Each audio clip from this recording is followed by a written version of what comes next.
আসসালামু আলাইকুম ভিউয়ার্স, আপনারা সবাই কেমন আছেন? এই পর্বে আপনাদের সঙ্গে শেয়ার করব চিকেন বল রেসিপি। তাহলে চলেন আপনাদের সঙ্গে শেয়ার করি চিকেন বল রেসিপিটা।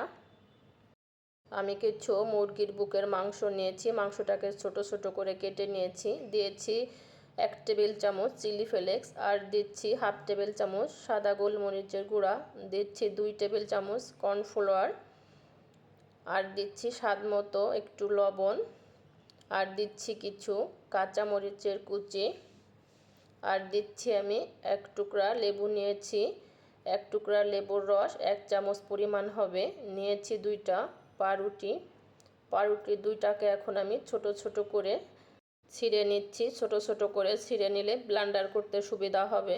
আমি ব্লেন্ডারের জারের ভিতরে সব উপকরণগুলো ঢেলে দিয়ে মিহি করে ব্লেন্ডার করে নিব।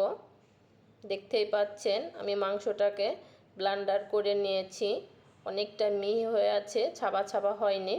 এখন আমি হাতে একটু তেল মেখে নিচ্ছি। তেল মেখে নিলে মাংসটা হাতে মাখবে না।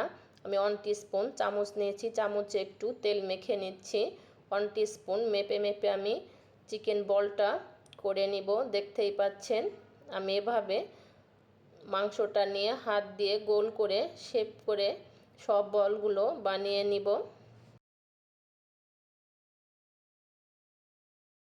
দেখতেই পাচ্ছেন আমি সব চিকেন বলগুলো বানিয়ে নিয়েছি।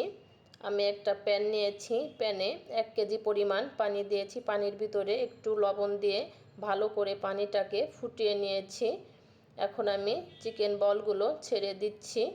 এখন আমি ঢেকে দিচ্ছি। ঢেকে ভালো করে চিকেন বলগুলো সিদ্ধ করে নিতে হবে।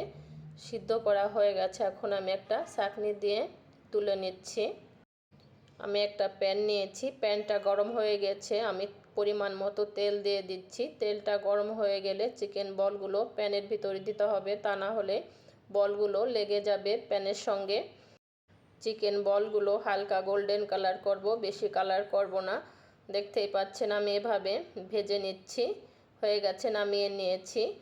দেখতে অনেকটা লোভনীয় হয়েছে না? আপনারা বাসায় এভাবে ট্রাই করে নিতে পারেন, খেতে দুর্দান্ত মজা হয়।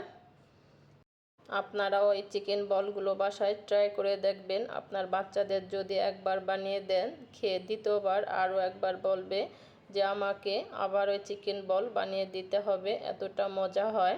আপনাদের একটা কেটে দেখাচ্ছি ভিতরটা কত সুন্দর হয়েছে। রেসিপিটা আপনাদের কাছে কেমন লেগেছে ভালো লাগলে কমেন্ট করে জানাবেন, আর বেশি বেশি করে শেয়ার করবেন, লাইক করবেন, আর আমার চ্যানেলটিকে সাবস্ক্রাইব করবেন। ভালো থাকবেন, সুস্থ থাকবেন। আল্লাহ হাফেজ।